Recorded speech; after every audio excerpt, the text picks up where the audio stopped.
And turning now to that cyclone in Burma, or Myanmar as it's also known. The United Nations now estimates that as many as 2.5 million people have been severely affected. UN Secretary-General Ban Ki-moon has sent his top humanitarian official to Burma to intercede with the generals. Thailand has failed to persuade the junta to open up to foreign aid. Other Southeast Asian nations are hoping they might have better luck. As every day passes, Burma's destitute face the increasing danger of disease and starvation. Because of a lack of people to distribute aid, these villagers help themselves to this delivery of rice grain left on the side of the road. Despite this, the ruling junta has rejected a Thai request to admit more international aid workers into the country. The military leaders weren't swayed by an appeal from Thai Prime Minister Samak Sundaravej to ease visa rules and let in desperately needed relief operations. Mr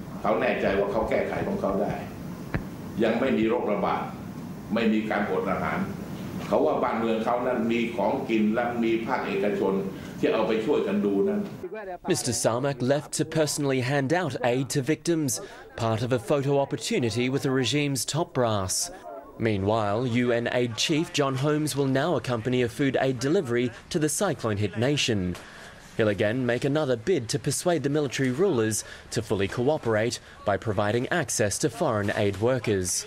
We can't, simply force people to accept what we'd like them to do always, and that's essentially the problem we're grappling with. And it's also the reason why we're trying to work particularly closely with ASEAN and other neighbours who may have better bilateral influence on Myanmar and better bilateral links with Myanmar.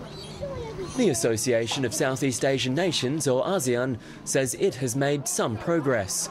It says the junta has agreed to issue visas to one of its rapid assessment teams and that ASEAN would now lead the aid efforts of an international coalition of mercy.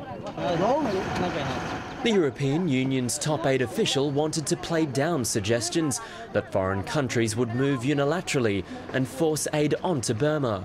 Louis Michel insisted that any aid would be neutral. They know that we are loyal. When we say our aim is humanitarian, it is humanitarian. And we don't utilize, you don't use humanitarian aid for political aims. Aid agencies are trying to move quickly to head off the threat of waterborne diseases. This man says this murky pool is the village's only source of water and there is no firewood to boil it. Bottled water and sanitation kits are being rushed to victims, but not nearly as fast as is needed. It comes as Buddhist monks claim authorities have pushed tens of thousands of the homeless out of monasteries and schools. Instead, they've been placed into government-run shelters, where it's unclear if even there they'll have enough food and water to survive. Leroy Arben, World News Australia.